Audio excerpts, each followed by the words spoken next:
Red hit అండి. ఇది ఇత్తనము బాగుంది. గుంటూరు ఇది. ఆంధ్రాకి వచ్చాము, మాది తెలంగాణ. చూడటానికైతే ఈ మార్చి నెలలో చూడటానికైతే తోట మంచి నీట్గా ఉంది. ఇప్పుడు ఒకసారి కోసారట, రెండోసారి కోస్తున్నారు. కోయలేదు, ఇప్పుడు కోస్తారట. చూడటానికైతే మార్చి నెలలో మాత్రానికి టాప్ తోట అయితే బాగుంది. కాయ ఇంత మటుకు డాగులు లేదు, ఒక కుళ్ళు లేదు, చెట్టు సావటం కూడా లేదు. మంచిగా ఉంది తోట, నీట్గా ఉంది. కాయ ఆకు పూతలు కూడా బాగా వస్తున్నాయి. దగ్గర కాపు. ఇవాళ తారీఖు ఎంత అండి? ఇవాళ తారీఖు 7వ తారీఖు 3వ నెల 2026.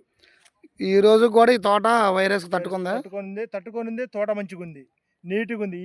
ఈ సిచ్యువేషన్లో మనకెళ్ళి తెలంగాణ అంతా పోయినాయి, కానీ ఇక్కడ వచ్చిన తోట కూడా బాగుంది. దిగుబడి ఎంత వచ్చింది అనుకుంటున్నారు సార్?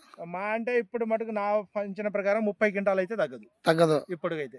ఆల్రెడీ ప్రజెంట్ ఒక 7 క్వింటాలు కటింగ్ జరిగి ఉంది. ఒక 7 క్వింటాలు కటింగ్ జరిగిందట, కానీ ఇప్పటికైతే 30 క్వింటాలు తగ్గదు. ఇంకా తగ్గదు. ఒకసారి చెట్లు అట్లా కాపు చూపించండి మన రైతులకి. కాపు బాగానే ఉందండి. తోట కూడా మంచిగా ఉంది, నీట్గా ఉంది. కాపు దగ్గరకు ఉంది, డాగులు లేవు, మంచిగా ఉంది. సో చూడండి, మళ్ళీ లేత తోట ఉన్నట్టుంది. కటింగ్ జరిగినాక తోట పెరిగింది. తుఫాన్కి దెబ్బతింది. ఇది మామూలుగా లేదండి తోట అయితే.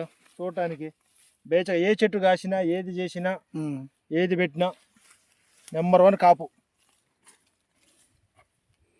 మళ్ళీ పైన లేత ఉన్నట్టుంది. ఇక మనం గమనించుకుంటే అండి, జంట కాపు అండి.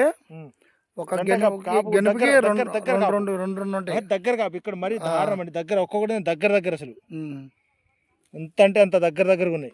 మరి రైతులకి మీరు ఏం చెప్పదలుచుకున్నారండి ఈ వెరైటీ గురించి? వెరైటీ అయితే పెట్టొచ్చండి, బాగుంది. చూడటానికైతే పండేయటం తోట రియల్గా చూసినా మంచిగా ఉంది.